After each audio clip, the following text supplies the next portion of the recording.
في أول 5 شهور من 2025 اترخص في مصر حوالي 78 ألف عربية ملاكي زيرو، بيمثلوا حوالي 425 موديل. ال 425 موديل بينتموا إلى 92 علامة من 11 بلد منشأ مختلف بالإضافة إلى الاتحاد الأوروبي.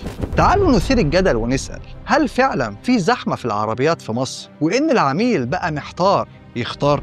أنا إسلام حويلة، وما تنساش اللايك والاشتراك في منصاتنا المختلفة.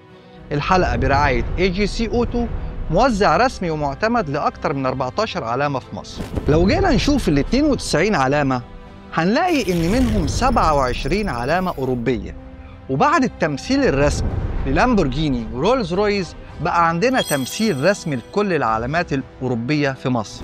العلامات اليابانية ال8 معروفة، وعشان ما تقولش هم 7 بس ما تنساش إن لكزس علامة منفصلة. الكوري 5 علامات، هايونداي وكيا وجينيسيس وKGM ودايو. أيوة دايو مرخصة 6 عربيات في أول 5 شهور من 2025، ومرخصة 14 عربية في 2024. العلامات الأمريكية 10 علامات، وعندنا علامة لادا من روسيا وعلامة بروتون من ماليزيا. نيجي للعلامات الصينية، في 40 علامة اترخص ليهم موديلات في أول 5 شهور من 2025. بس عشان تبقى عارف، في 22 علامة ليهم تمثيل رسمي في مصر عن طريق الوكلاء، وفي يوليو وأغسطس هيتم الإعلان عن أكتر من 6 علامات هيتم تمثيلهم بشكل رسمي.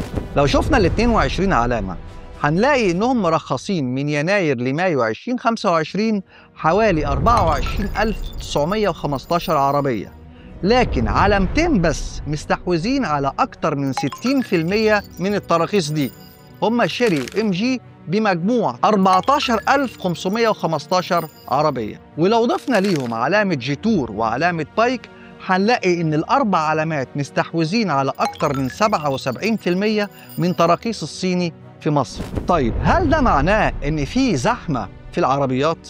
أعتقد إن السوق لسه بيفرز علامات تانية. مش سهل خالص إنك تبني علامة وتكتسب ثقة العملاء، وزي ما أنت شفت إحنا بنتكلم على علامات صينية كتير، لكن الحقيقة إن العلامات الأوروبية أكتر.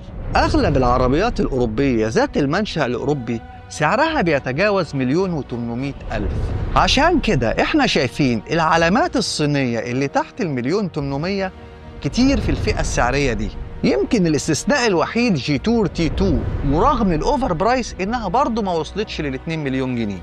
ممكن نقول زحمة لما تكون ناوي تشتري عربية وفي دماغك أو في تفكيرك 10 عربيات مثلا، لكن الحقيقة إنك لما بتفكر تشتري عربية أول ما هيجي في بالك هيجي 4 أو 5 علامات بس، هم دول اللي قدروا يحجزوا مكان في تفكيرك. صحيح ممكن لما تشوف وتدور تلاقي علامات تانية كنت ناسيها أو أول مرة تشوفها، لكن طول ما الاختيارات المبدئية 4 أو 5 علامات فمعنى كده إن العلامات دي ناجحة تماماً في السوق المصري.